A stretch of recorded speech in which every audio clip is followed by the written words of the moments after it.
godaannya itu harta, tahta, dan wanita. Orang baik bisa berubah jika kita tergoda oleh tiga itu: harta, tahta, dan wanita.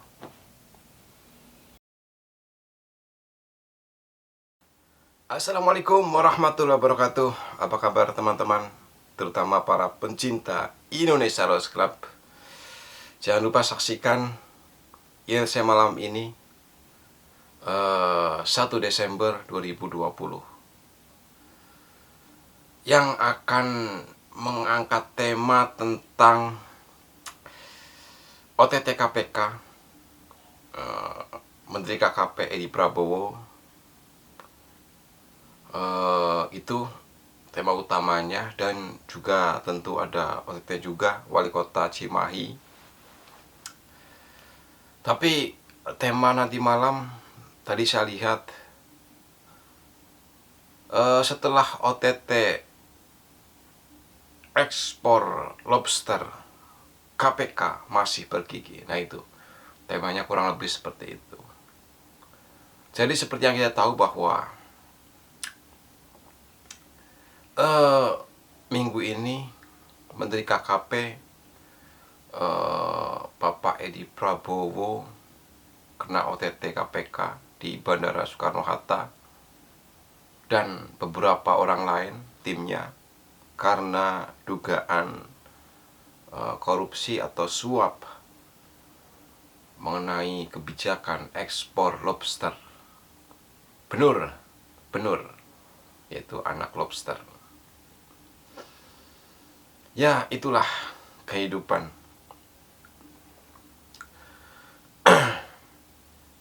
Mungkin, dan saya yakin sekali, awalnya Pak Edi Prabowo itu orang baik. Orang baik. Seperti yang Pak Luhut katakan, Pak Edi Prabowo adalah orang baik. Orang yang loyal juga. Dia adalah, boleh dikatakan, anak. Meskipun bukan anak biologis, tapi dia adalah salah satu anak ideologis daripada Pak Prabowo Subianto. Karena semenjak muda dia sudah ikut Pak Prabowo. Dan kemudian Pak Prabowo mengangkat derajat atau karir daripada Pak Edi Prabowo. Membantulah, katakanlah. Tapi itulah kehidupan. Itulah kehidupan dunia.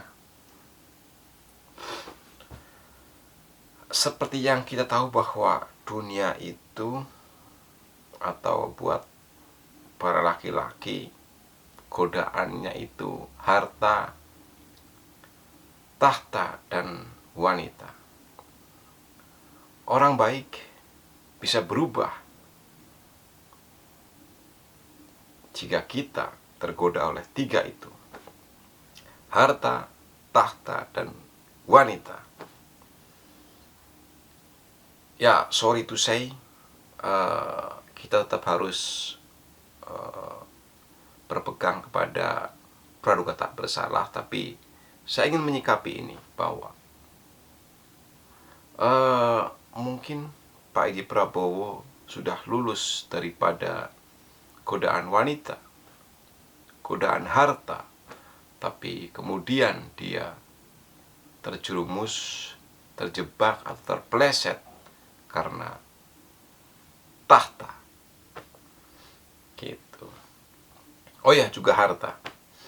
Gitu. Karena dia punya tahta, ada yang menawarkan iming-iming, kemudian dia terjerumus, tergoda. Meskipun tadi saya bilang ini belum tentu benar karena masih tersangka, belum ada keputusan hukum.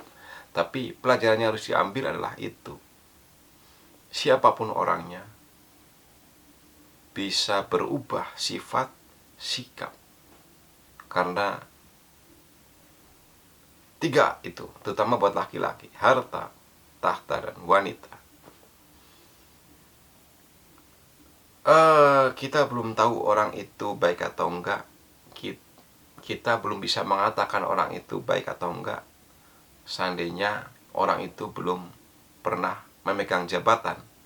Jadi kalau kita ingin tahu seberapa baik orang, kasihlah dia jabatan. Kalau dia emang baik, maka meskipun dia menjabat, dia akan tetap amanah. Gitu.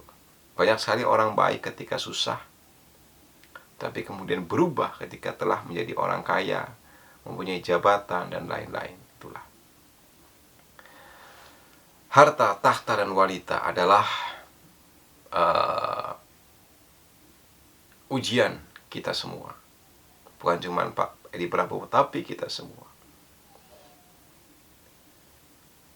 Maka untuk menjaga agar kita tidak terjerumus, tidak lain dan tidak bukan adalah pendidikan agama yang kuat. Tuh. Jadi memang banyak sekali orang pinter tapi kemudian keblinger. Karena secara pondasi dia pendidikan agamanya kurang. Gitu. Keimanannya lemah. Maka inilah PR buat bangsa kita. Sedari awal saya usulkan dari SD, SMP, pendidikan tentang masalah mental, akhlak, agama itu seharusnya menjadi nomor satu.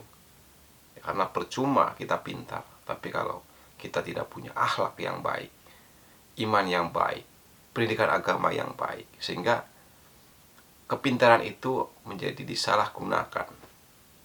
Ketika dia menjabat, dia akan menyeleweng. Itulah. Kembali ke topik bahasan mengenai KPK masih bergigi.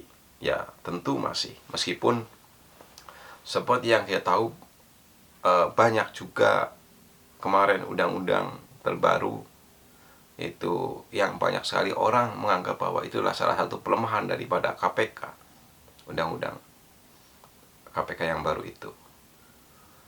Itu anggapan banyak orang termasuk saya juga, bahwa undang-undang yang kemarin mengenai KPK adalah salah satu pelemahan KPK. Sehingga banyak sekali orang yang atau teman-teman dari KPK, pegawai yang kemudian resign. Tapi masih banyak juga para penyidik-penyidik termasuk Bapak Novel Baswedan yang masih stay di dalam. Nah, orang-orang seperti Pak Novel Baswedan inilah yang kemudian membuat KPK masih tetap eksis sampai hari ini. Sehingga minggu ini ada 2 tangkapan besar, yaitu Menteri KKP dan kalau nggak salah Wali Kota Cimahi. Ya, saya doakan siapapun pemimpinnya, silih berganti pemimpin KPK, tapi saya berharap bahwa teman-teman di KPK tetap istiqomah memberantas penyakit di negeri kita yang sudah menahun, sudah kronis, yaitu korupsi. Tuh. Saya doakan selamat berjuang buat teman-teman KPK. Meskipun berkurang, tapi saya anggap KPK masih punya gigi, masih bertaji. Bung Karni jangan lupa undang Pak Fadlizon sebagai salah satu kandidat yang akan menggantikan Pak Edi Prabowo menjadi Menteri KKP. Atau undang juga Bu Susi, pasti saya yakin Bu Susi. Bung Fahri Hamzah sebagai salah satu orang yang berusaha di bidang lobster. Dan juga Effendi Ghazali, profesor, yang merupakan salah satu penasehat daripada Menteri KKP.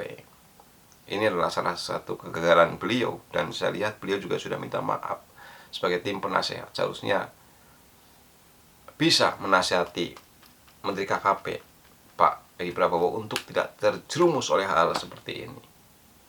Bukan hanya penasihat dalam hal-hal teknis, tapi penasihat juga mengenai yaitu mental, akhlak, kebijakan-kebijakan, sikap, dan lain-lain. Sehingga menteri KKP tidak terjerumus.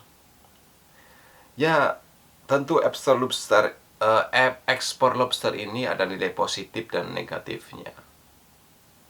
Dan saya setuju untuk tetap berjalan ekspor lobster, tapi ada jangka waktunya 5 tahun atau 6 tahun. Karena kalau kita terus-terusan pasti lobster akan hilang, punah, itu bahaya juga buat kita. Tapi tidak dipungkiri bahwa negara kita butuh duit. Nah, lobster ini adalah salah satu yang bisa menghasilkan duit.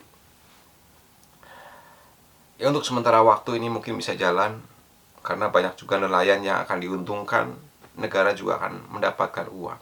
Tapi tadi ada jangka waktu 5 tahun atau 6 tahun. Begitu.